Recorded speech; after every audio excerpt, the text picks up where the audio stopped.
Bismillahirrahmanirrahim. Assalamualaikum warahmatullahi wabarakatuh.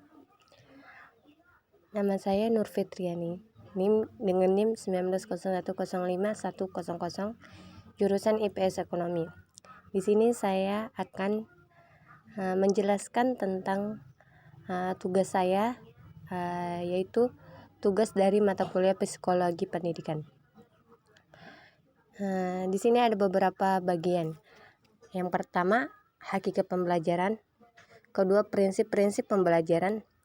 Yang ketiga, metode pembelajaran. Dan terakhir, pendekatan pembelajaran. Di sini saya akan menjelaskan yang tentang hakikat pembelajaran. Pembelajaran merupakan salah satu faktor yang strategi dalam menghasilkan sumber daya manusia yang berkualitas. Guru bertugas untuk menyusun program pembelajaran yang menguntungkan bagi proses belajar peserta didik. Menurut Bettekhoun dalam Paulina Panen DKK 2001, pembelajaran berarti partisipasi pendidikan bersama peserta didik dalam bentuk pengetahuan, membuat makna, mencari kejelasan, bersikap kritis, dan mengadakan justifikasi. Yang kedua, prinsip-prinsip pembelajaran.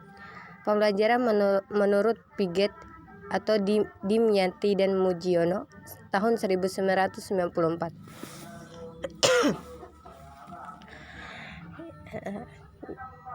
Pembelajaran menurut Piaget ada menjadi 4 bagian. Yang pertama, menentukan topik yang dapat dipelajari oleh peserta. 2. Mengetahui adanya kesempatan bagi guru untuk mengemukakan pertanyaan yang menunjang proses pemecahan masalah. Ketiga, memiliki atau mengembangkan aktivitas kelas dengan topik tertentu. Yang terakhir, menilai pelaksanaan tiap kegiatan, memperhatikan keberhasilan, dan melakukan revisi. Prinsip-prinsip belajar menurut Dimyanti dan Mujiono pada tahun 1994. Yang pertama, perhatian dan motivasi. Keaktifan, keterlibatan langsung atau mengalami, pengulangan, tantangan, balikan dan penguatan atau perbedaan individu. Yang ketiga, metode pembelajaran. Metode pembelajaran ini ada 7 bagian. Yang pertama, metode ceramah yang dibagi menjadi 4 macam. Yang pertama, kejelasan, penggunaan contoh, penekanan, atau pemberian umpanan. Yang kedua, metode tanya balik. Metode tanya balik juga ada dibagi 4 macam. Yang pertama, kemampuan berpikir cepat dan jelas, pengertian yang tajam, keterampilan bertanya, dan percaya diri. Yang ketiga, metode diskusi yang terbagi menjadi 3 macam. Penguasaan materi pembelajaran, pembentukan dan modifikasi singkat, dan ketiga, pemecahan masalah. 4. Metode kerja kelompok. 5. Metode simulasi. 6. Metode demonstrasi. 7. Metode tugas. Yang terakhir, pendekatan pembelajaran. Di pendekatan pembelajaran ini ada 4 bagian, yaitu pengorganisasian siswa, posisi guru siswa dalam pengelolaan pesan, 3. Penyampaian kemampuan dalam pembelajaran, dan 4. Pengelolaan pesan. Yang pertama dibagi menjadi 3, yaitu pembelajaran secara individual, pembelajaran secara kelompok, pembelajaran secara klasikal. Di sini yang dimaksud dengan pembelajaran secara individual adalah pelatihan yang bersifat individual karena pertimbangan ada perbedaan di antara peserta didik. Pelajaran individual juga mempunyai beberapa ciri.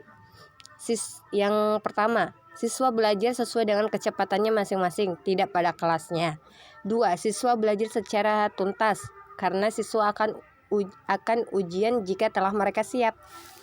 Yang ketiga, setiap unit yang dipelajari memuat tujuan pembelajaran khusus yang jelas.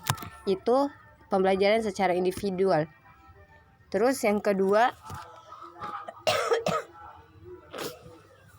pembelajaran secara kelompok.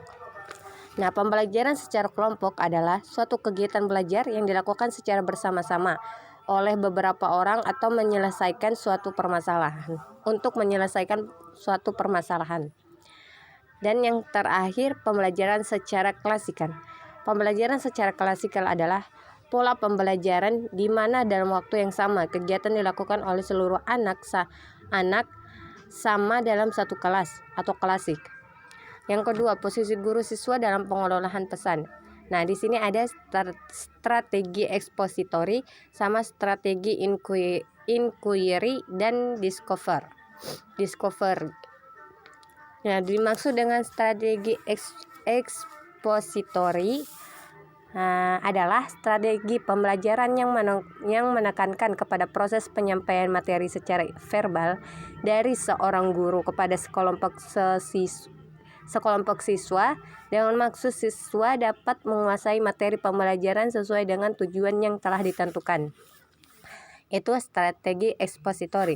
Sedangkan strategi inquiry dan discovery adalah metode pembelajaran yang berupaya menanamkan dasar-dasar berpikir ilmiah pada diri siswa, sehingga dalam proses pembelajaran ini siswa lebih banyak belajar sendiri, mengembangkan kreativitas dalam memecahkan masalah.